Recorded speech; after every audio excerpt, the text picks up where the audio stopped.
Hai semua, hari ini kita tengok cara nak pasang holder lampu dengan twin cable yang 2 wire dan 3-core cable yang 3 wire. Okey, kita start dengan yang ini dulu.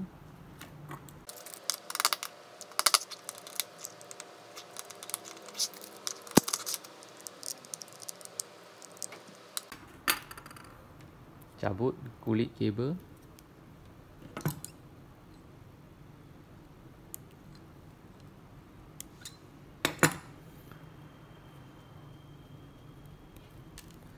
Okey, sebelum pasang you akan nampak ada banyak wireman dia buat cara macam ni.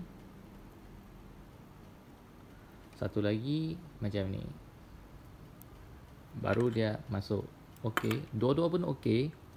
Cara ini dia masuk macam ni, skru dia connect lebih banyak copper, dan cara ini dia masuk macam dia lebih ketat lah, tak senang untuk tarik keluar.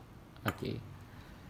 Baik, untuk yang holder nak sambung dengan twin cable, ini dia tak kisah kiri kanan, dia okey juga. Kita masuk saja. Sebelum masuk cap dulu. Buat satu ikatan. Ini untuk prevent lah, kadang-kadang accidentally tarik kuat dia terkeluar. Okey.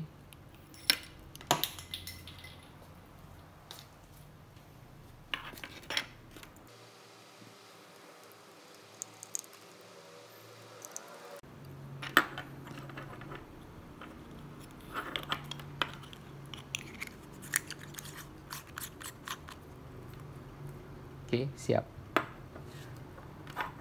Yang untuk 3-core cable pula, kita cabut kulit kabel dulu.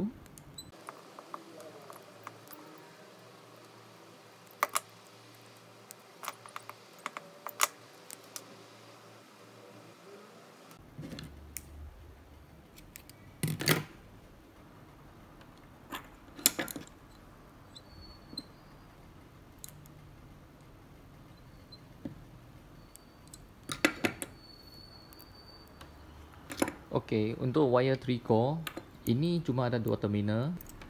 Jadi hijau ini earth kita tak pakai. Selalu kita earth kita mungkin kunci di bahagian besi, tapi case di sini dia tak ada besi tepi.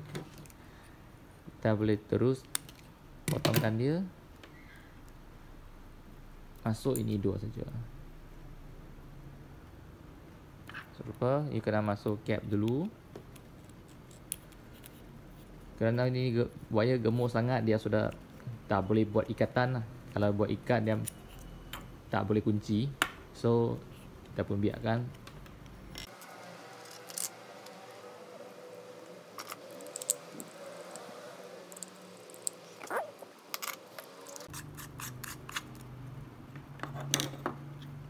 Ini dah cara untuk pasang holder lampu. Sekian, terima kasih.